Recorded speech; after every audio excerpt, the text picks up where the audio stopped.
Hi, I'm Devin Glover, and in today's Speech Utopia, I'll be discussing some of the drawbacks that our state has had to contend with over the years, and then also present some alternative solutions to overcome these predicaments.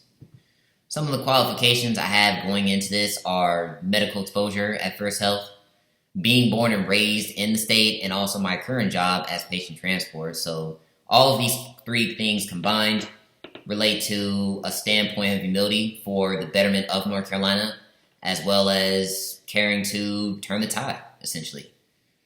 So nature itself, though, has been the cornerstone for not only the Carolinas, but this planet's existence as well, from the way we breathe, live, and simply cope amongst each other in order to not only preserve, but reciprocate these needs alike. It's to first confront the paved path we threaded for so long, and the ultimate tide turner needs to essentially begin now. So in reference to Alexander G. from Daily Tar Heel Reporter, North Carolina UNC, waterways in this state are under immense jeopardy through pollution, specifically excess algae. Nutrients exportation is also on the rise post-storm fronts, which is a big problem for filtration, and then storm drain contamination. So when reflecting upon these known factors, is the potential for irredeemable circumstances down the road worth the bliss of ignorance? As habitants, if we choose to face this problem with blind eyes, then who's left to pick up the pieces of our own vanity? The matter of fixing our waterways isn't something that can be done overnight, but the effort towards a better direction most importantly starts not with will alone, but action. To counter this issue at hand, reinforcing dams, man-made water channels through our state's waterway systems would serve a great deal towards sustaining the gifts the land has given us since the dawn of time.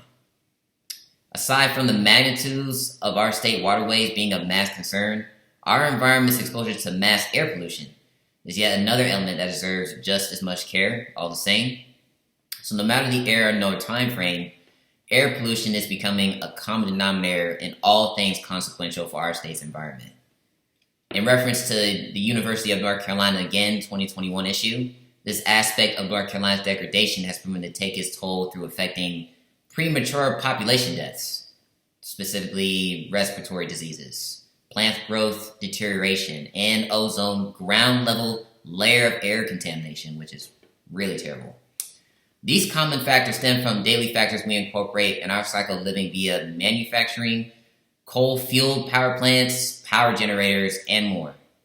In reference to the National Institution of Environmental Health, these circumstances still ring true today, but no state records of now versus then report these odds being impossible to overcome. It's just simply the matter of finding the lesser evil that makes all the difference. Beyond the issues of North Carolina's air quality being of great concern, its soil oversaturation is yet another element that deserves top priority. Fairly so. Thirdly, soil oversaturation has become yet another feat to be conquered. In North Carolina, number one dangerous pollution category issue, this aspect of North Carolina has downgraded in some ways all the same through a recent report in 2020 about our farms reporting more additives with phosphorus, and that's honestly degrading for the soil as well. So industrial swine operatives puts a heavy bearing on our quality of produce and consumption, and then poultry operatives puts a heavy burden as well, also in the same, category as far as consumption degradation as well. So although it's challenging to see the horizon of change from these habits, the only way to change these predicaments starts with one climate at a time, with pace and endurance to match. With environmental depravity through examples like waterway deterioration, air pollution, soil oversaturation, among other possible state predicaments yet to be covered or discussed even, the road towards a greater path of prosperity is yet to be charted, as I've said many times before. Through simply voting for greater climate preservation, raising petition awareness for this matter or beyond at hand, and altering personal habits towards being a greater conservative for nature all the same, I'm really confident that we'll be able to take the leap together in this next cycle or chapter of progression towards a greater feat entirely utopia. Thank you for watching. This is Devin Glover, and until next time.